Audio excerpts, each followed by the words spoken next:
Мен темир жол тармагына токтолуп кетким келип атат. Кемчиликтери жана келечектеги пландар боюнча 1996 жылы өкмөт аралык келишим түзүлгөн. Өзбек Кыргыз Республикасы менен Өзбекстан темир жолу келечекте кандай жумуш алып баруу боюнча. Мына ошол жерде келишимде мындай нормалар көргөзүлгөн.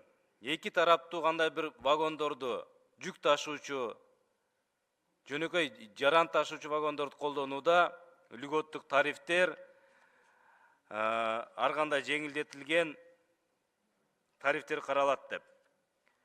Ошол эле келишимде 11 статьясында кайсы тарап болбосун 3 ай мурун билдирүү менен чыгып кетет деген дагы келишим болгон. Ошонго ылайык өзбек тарап 2008 жылы бул келишимден чыгып кеткен. 2017 жылга чейин Кыргыздын темир жолдордун вагондорун колдонуп келди. Бирок тилекке каршы мына ошол жеңилдик тарифтер менен колдонуп келди, бирок стандарттуу каражат төлөгөн эмес. Бул боюнча 2009 жылдан бери эмне үчүн мындай шалакылык жол берилген?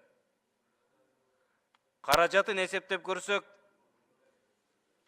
1.849.155.000 Швейцария франкы. Бул мына темир жол кызматы ошол каражат менен эсептелинет. Мындайча айтканда 137 миллион сом. Анын 50% Кыргыз бюджетине түшүш керек эле. Бул шалакылыкка жол берген Кыргыз темир жолунун финанс департаменти, жетекчилиги ошол мезгилдеги бирөө жооп бериш керекпи? Туура. Ар кандай кайрылуулар болгон. Ногойбаев тарабынан бир канча жолуна кат жүзүндө.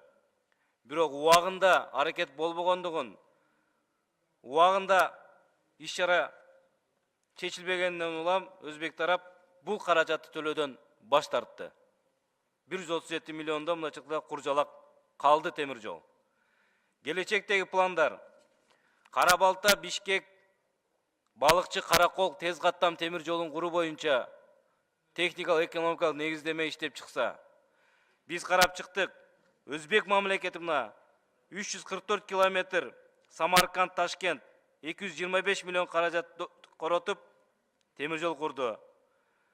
Ташкент, Бухара 600 километр, басы $15. Башка Казак Республикасы Тулпар, Талга поездин колдонуу менен мына ушундай тез каттам жолдорун куруп атат. Биз качан анга жетишебиз?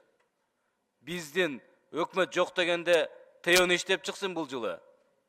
Акционерный общество кылабыз дебей, ТЭОны иштеп чыгып ушул долбоорлорду ишке ашырганга аракетин кылсын демекчимин. Рахмат.